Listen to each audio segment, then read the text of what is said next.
Budget को लेकर chamber of commerce के द्वारा अलग अलग प्रतिक्रियाएं दी गई, जिसमें बताया गया कि वेतन भोगियों के लिए 50,000 से लेकर 75,000 तक की छूट दी गई, यानी 25,000 की छूट दी गई है। यह सही है। हालांकि मध्यम परिवार वालों के लिए बजट में कोई विशेष लाभ नहीं दिखाई दे रहा है। न्यू टैक्स स्कीम में इसे देखा जा रहा है कि 3 लाख तक कोई ब्याज नहीं है, लेकिन 15 लाख तक के लोगों पर 30% कर लिया जा रहा है, जिससे लोगों को कहीं ना कहीं परेशानियों का सामना करना पड़ सकता है।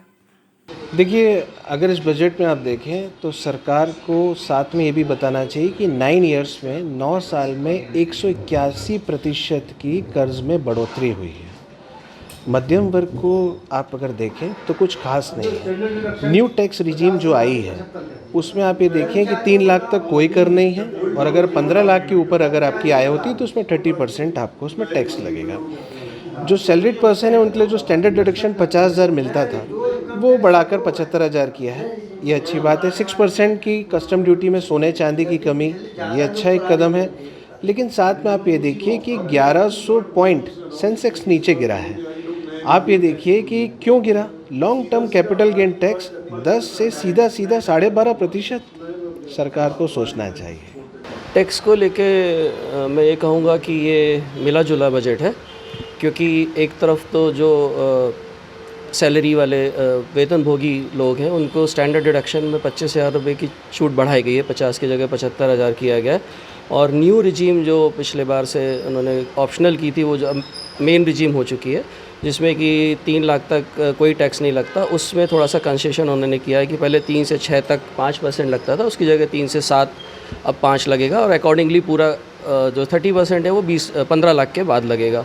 तो उस तरह से बस वो थोड़ी सी रिलीफ दी है। लेकिन दूसरी तरफ उन्होंने शेयर्स पे, जिसमें भी आजकल मध्यम वर्गीय लोग सभी शेयर्स में इन्वेस्ट करने लगे हैं, तो शेयर्स में लॉन्ग टर्म कैपिटल गेन जो पहले 1 लाख तक की छूट के बाद उसमें 10% लगता था, 10 की जगह अब 12.5% लगेगा। और short term capital gain shares में जो 1 साल से पहले हम शेयर्स बेच देते हैं उसमें टैक्स की दर पहले 15% थी, वो कि अब 20 कर दी गई है, तो वो एक तरह से है। लेकिन जहाँ तक प्रोसीजर की बात करूँगा तो प्रोसीजर में उन्होंने ज़रूर एक अच्छा स्टेप लिया है कि एक बहुत अधिक संख्या में विवादित मामले इनकम टैक्स की अपीलों में पेंडिंग है। उसको लेकर सरकार ने, वित्त मंत्री महोदया ने घोषणा की है कि एक डायरेक्ट टैक्स विवाद से विश्वास से विवाद स्कीम जो पहले भी आई थी वो लॉन्च की गई है, जिसमें जब वो डिटेल्स आएंगे उसके तो पता चलेगा कि किस तरह से पुरानी अपीलों का निष्पादन हो सकेगा। आम लोगों को राहत की जहाँ तक बात है तो सिर्फ एक ही चीज़ है कि एक जब हम शेयर्स की बात करते हैं तो एक F&O होता है, फ्यूचर एंड ऑप्शंस, जिसमें कि बहुत अधिक संख्या में वो एक तरह से पूरा स्पेकुलेशन होता है, मतलब जिसको हिंदी में हम सट्टा कह सकते हैं। तो F&O में बहुत अधिक संख्या में लोग निवेश कर रहे थे और उनको व्यक्तिगत रूप से बहुत हानि हो रही थी।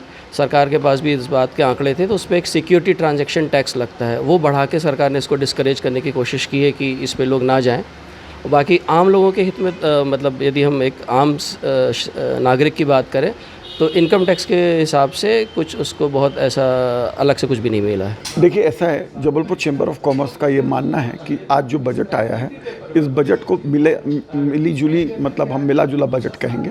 कारण ये कि जो छोटे उद्योगपति एक बात सोच रहे थे कि उनको इस बजट से कोई लाभ मिलेगा, तो ऐसा छोटे उद्योगपतियों को कोई भी इस पर लाभ नहीं मिला। सरकार एक और PIL योजना बड़े उद्योगपतियों के लिए ला रही है, बड़े उद्योगपतियों को 1-1 लाख रुपए का सब्सिडी दे रही है, मगर छोटों के लिए कोई ख्याल नहीं रखा। सरकार ने टैक्स को सरलीकरण की बातें करी हैं, इनकम टैक्स की छूट बढ़ाई है, और इसको देखते हुए ये कहा जाएगा कि ये बजट बहुत मिला जुला बजट है। और रोज़गार सृजन के लिए जो सरकार की योजनाएं हैं, अभी देखना है कि योजनाएं कितना ज़मीनी उसमें पहुंच के कितने रोज़गार लोगों को दे पाएगी। हाउसिंग सेक्टर के लिए सरकार ने कुछ 3 लाख मकान की घोषणा की हैं, तो वो सब चीज़ें देखते हुए हाउसिंग सेक्टर के ऊपर कुछ ज़्यादा फ़ायदा उनको मिल सकता है।